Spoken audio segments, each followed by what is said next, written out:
আসসালামু আলাইকুম বন্ধুরা। যারা এসএসসি পরীক্ষায় এক সাবজেক্ট ফেল করেছেন, আপনাদের জন্য কিছু সুসংবাদ নিয়ে আসলাম। ইনশাআল্লাহ ভিডিওটি আপনাদের অনেক উপকারে আসবে। আপনি যদি আমাদের চ্যানেলে নতুন হয়ে থাকেন তাহলে অবশ্যই আমাদের চ্যানেলটিকে সাবস্ক্রাইব করে রাখবেন। যারা ১ নাম্বারের জন্য ফেল করেছেন, তাদেরকে গ্রেস মার্কটা দেওয়ার সম্ভাবনা এবার অনেক বেশি থাকবে। আমি আমার স্কুলের এক হেড টিচারের সাথে কথা বলেছিলাম। এই বিষয়ে তিনি আমাদের যা বলেছিলেন তা আপনাদের সাথে শেয়ার করি। যারা ১ নাম্বারের জন্য ফেল করেছেন, তাদের গ্রেস মার্ক দিয়ে পাস করিয়ে দেওয়ার সম্ভাবনা অনেকটাই থাকবে। আপনারা ধরেই নিতে পারেন, যারা ১ নাম্বারের জন্য ফেল করেছেন, আপনাদের ৭০ থেকে ৮০% রেজাল্ট পরিবর্তন হবে এবং আপনারা ফেল থেকে পাস করবেন। ইনশাআল্লাহ আপনারা এটা ধরে রাখতে পারেন। আর আমার কথাটা আপনারা ওই দিনই মিলাবেন, যেদিন আপনাদের রেজাল্ট দেবে এবং রেজাল্টটা পরিবর্তন হবে তখনই কমেন্ট করে জানাবেন যে আপনাদের রেজাল্টটা পরিবর্তন হয়েছে কিনা।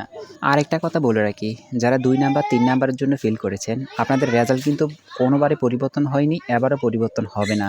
তবে হ্যাঁ, আপনাদের মধ্যে যাদের কোনো সমস্যার কারণে আপনারা ফেল করেছেন, যেমন আপনাদের নাম্বার যোগ হয়নি, ওএমআর শিটগুলো ঠিকমতো দেখা হয়নি, এগুলোর মধ্যে যদি কোনো ভুলভ্রান্তি থাকে, তবে হ্যাঁ, আপনাদের এই ভুলভ্রান্তিগুলো কিন্তু এবার কাটিয়ে আপনারা পাস করতে পারবেন।